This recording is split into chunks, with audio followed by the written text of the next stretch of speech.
We're going to take an image of this vase here, and I'd like to show you how to do some curve fitting to try to approximate the curve of the kind of side profile of this vase here.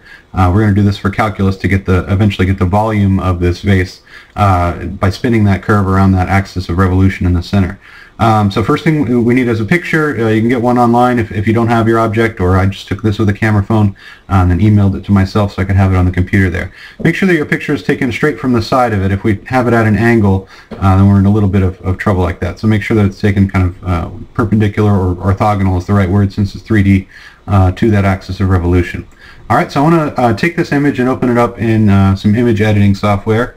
For me, that's just going to be Microsoft Paint. And all Windows computers will have that. Mine's right on the start menu here. It's usually under accessories if you have to look for it. Paint right there. And I want to open up that image. And I've got it right here.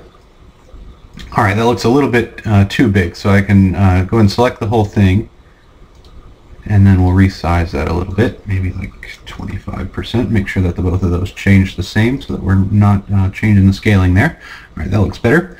And then what we can do is take this image. What I'd like to do is kind of cut it in half, and then I'm going to put the top edge of it up here at the top. Well, I'm going to flip it also, and then put that the middle of that vase, where the axis of revolution would be, up at the top edge of this window here. So what you can do is, if you notice down in the bottom left corner here, as I move around the picture, it'll give us some pixel measurements. And if you start at the top left, that's 0, 0, like where our origin would be. If we go to the right, that's going to increase those x values. And if we go down, that's going to increase those y values. So it's kind of like our x and y coordinate system, except instead of going up from the origin to get a positive y, we're going down. So kind of flipped over vertically over that x-axis, so that down is positive on our y's. So if I have something sitting along what will be our x-axis there, and then that curve of the base down here, those pixels can get us kind of an estimate of that function that we want. So I want to take this picture. Let me select the whole thing again. And I want to find the width of it first so that we know how to cut it exactly in half. So I'm going to kind of take the edge of that base and put it right up against the side of my screen there. We're not going to need the rest of that picture because we just want the base part of it. So let me get out of that selection. Okay, maybe hit escape. And then, so from this kind of the widest part of the vase here, it looks like if I go over, I'll get about 130 pixels. I'm looking at the x-coordinate there because I'm going across to the right to get that x-coordinate there. So I know I want to cut it. It was about 130. I'll cut that in half and get, what would that be? We're looking at 65 pixels. So I want to go 65 pixels across. I'm going to keep this rectangular selection tool on. So 65 pixels. I'm just watching at the bottom left part of that screen until I get to 65. And I'm going to select that picture. Now I've got half of that vase, if you want to, however much of it you want to take, but make sure you cover the whole image of your object that you want there. All right, I'm just going to cut this. I'm going to right click and hit cut. There's several other ways to do that. I can clear out the rest of this. So I'm going to select the whole thing and then just hit delete to get rid of it.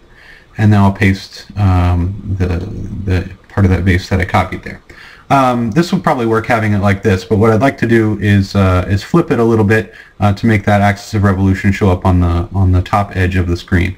So if I could do a little rotating, let's see, if I rotated it to the right 90 degrees, I think that would work. There we go. I have to move it around a little bit. There's our vase now, and we'll be able to get some points to approximate that curve. Now, what I'd like to do is kind of get it to start right here at the base of the vase where it hits the table there. So I don't need the rest of that. I just want to start right where the side of that vase starts. Make sure I get the whole thing. And we'll leave it like that. And that should work. Alright, so the next thing we're going to do is follow along. You can unselect that now. I think we're good with this. You might save that. We're going to follow along the edge of this vase and record some points along there. Now I'm going to get several points along the way. You can take as many or as few as you like, but we want kind of enough to make sure that we get this whole curve done here. So what I'm going to do is I'm just going to go through and take these. Maybe start at 0, start at 1, something like that. So 250 looks like it's about on there. 23, 50, and then it kind of starts going down a little bit. 51, 62, and so on. So I'll do that, and I'll come up in a little bit with the rest. Alright, so I took a little break from recording there and again recorded these points. So I just wrote them down as we kind of trace along the edge of this vase here. Like 2349 for instance. I'm just moving along the vase. 4660, looking down at the bottom left again as we go. 6966 and so on. Now I already did this and got those, so they'll be a little bit different every time you go through it. But just do it once, probably write them down, and then you can transfer them over. I like to use Microsoft Excel for this, so if you've got that on your computer, that would be good. Other spreadsheets have some of the same capabilities if you have something else. And I'll show you another one maybe later that we can use as well. Now, so I've transferred all those points going all the way down that base until we got to the end at 290 for the X about, and then 65. That's the last point that I got there.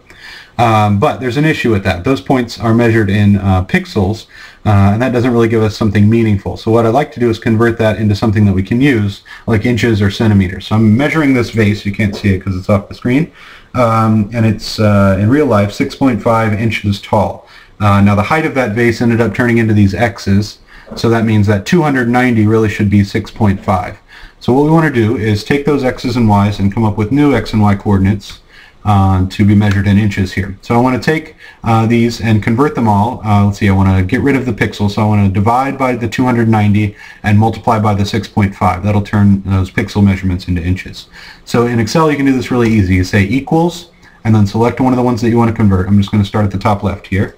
And then I want to multiply by the scaling factor, and the scaling factor would be 6.5 for the inches divided by 290, which was our total height in pixels. And that'll turn that into inches for us, about 0.04 inches. Alright, then we'll take that and click and drag. You take the bottom right of that where there's a little box and click and drag that to match up with the X's over there. And you see this 290 matches up with this 6.5 that we've got. Alright, and then I also want to convert the Y's. So if you have all those selected, we can click and drag and select the Y's as well.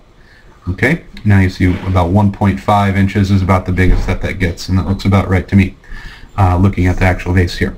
So we'll select those X's and Y's and insert a scatter plot now. So you click on Insert and then Scatter Plot. Maybe a little bit different on different versions of Excel, but that's the same idea. And I'm going to go ahead and get rid of this label by right-clicking and deleting. And you see the curve of that vase. This is the base of the vase. This is the top of the vase where it kind of flares out. Then there's that wide point in the middle that we got. Notice that it's flipped over from what the picture was originally, because positive on the Y's was going down. Now it's more traditional. Positive on the Y's would be going up on our scatter plot here. So what we want to do is try to find a curve that fits with this, and Excel is really good at doing this with regression. So you select one point, and that should select them all at the same time. You see them all highlighted over there. And we'll right-click on the mouse and add a trend line. Okay.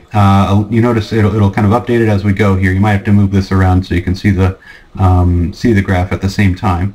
A linear trend line doesn't really work, and you should have picked something that's kind of interesting there so that something more than a line would work there. But what that does is fit the best line that it can to that data.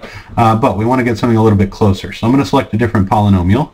You notice if I pick order or degree 2, that would be a parabola that fits that best. That doesn't look too great either. But as we increase that, we get something a little bit better. It gets closer to those points. Now, I think Excel will go up to degree 6. But keep in mind that we're going to have to do some calculus on this. So a manageable degree would probably be a little bit better. So something like degree 4 might work. Degree 5 looks like it fits pretty well. Degree 4 doesn't look too bad either, and that's a little bit more manageable to work with when we actually do the calculus. So I'm going to pick that one. Okay, and then what you want to do is make sure that you select Display Equation on Chart. And then we get that equation there. You can see that the full 4th degree polynomial there with those coefficients on there. And this is the one that we'll plug into our formula for. We'll use the disk method for this and find the volume that way. Okay, then you can close that out. This will be part of what you turn in, so you'll want to keep that and make sure that that equation is on there because we'll be using that. I did another one. I'll show you this here, this bottle one I've done.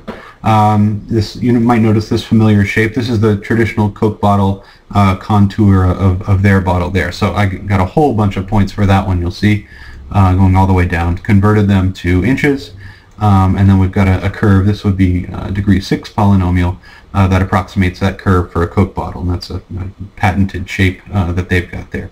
Okay, I'll show you another video in a little bit.